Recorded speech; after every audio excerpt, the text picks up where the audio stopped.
Bonjour, on va parler aujourd'hui de jalousie.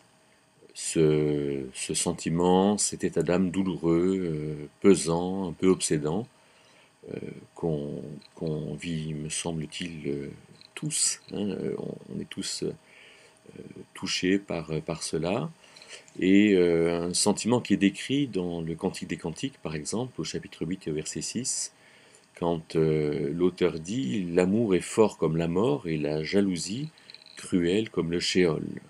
Alors, la mort, le shéol, c'est deux choses qui sont mises ensemble, euh, qui sont liées bien sûr, et comme si l'amour et la jalousie étaient aussi liés, ce qui n'est pas faux parce qu'on est souvent jaloux parce qu'on aime.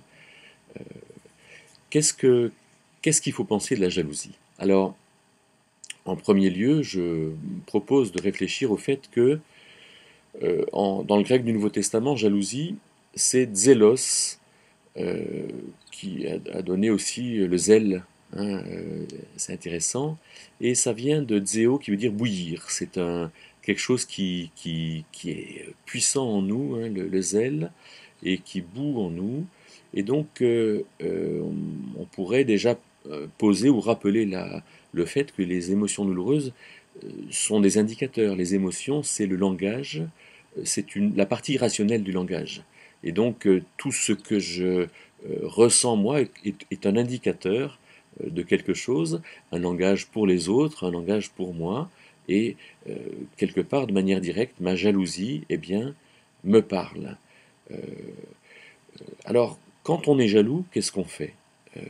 En général, quand je suis jaloux, j'essaye de le prendre sur moi, j'essaye de ne pas m'affoler, j'essaye d'oublier, j'essaye euh, finalement de dire ben non, c'est pas vrai, ou bien au contraire, j'ai de la suspicion, je fais bien attention à savoir si c'est pas faux, ou quelquefois j'essaie de compenser, je mange, hein, je fais différentes choses, et tout cela, oublier, compenser, me paraît pas être une bonne réaction face à ce qui monte en moi, la jalousie. Il me semble que la bonne réaction, c'est la lucidité.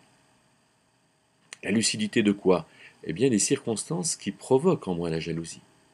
C'est intéressant de voir dans l'épître de Jacques que Jacques parle de cette jalousie et il décrit assez simplement au chapitre 4 euh, et cette jalousie qu'il appelle amère. Hein. Il dit vous avez une jalousie amère, vous avez euh, quelque chose en vous qui est pesant, qui est douloureux, qui est difficile, et il va dire euh, quatre choses qu'il est peut-être intéressant de retenir, quatre choses.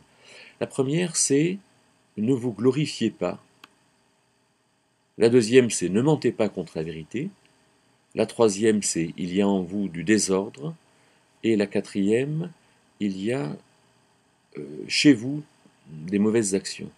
Alors c'est intéressant de voir que il y a finalement dans ces versets 14 et 16 du chapitre 3, il y a quatre choses qui me paraissent intéressantes.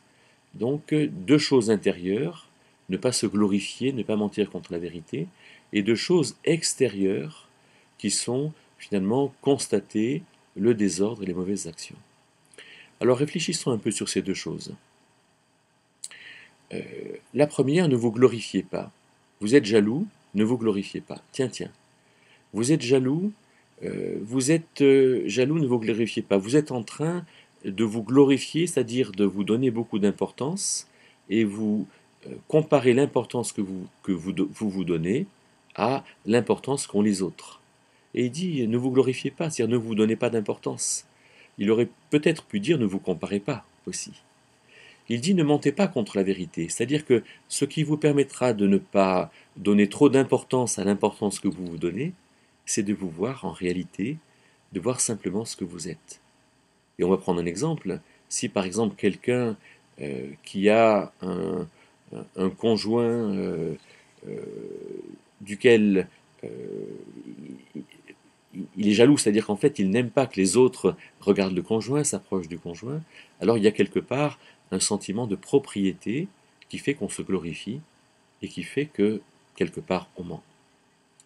Les deux autres aspects dans ce chapitre de Jacques, c'est il y a du désordre et des mauvaises actions. C'est-à-dire que la jalousie, on peut là aussi la voir dans ce qu'on fait de mal. Alors, avoir de la suspicion, craindre, parler avec agressivité. Et puis, ça, ce sont les mauvaises actions. Et puis le désordre. Hein, ça ne correspond pas à l'ordre que Dieu voudrait en nous. Finalement, si je comprends bien tout ça, la jalousie procède d'un désordre intérieur et va vers un désordre extérieur. À nous donc de regarder les choses avec ordre, avec simplicité, en essayant de faire assez simplement tout ce que nous avons à faire, et tout cela nous ramenant finalement à l'amour, à la considération de l'autre, à l'amour de notre prochain, voilà qui est plus agréable finalement.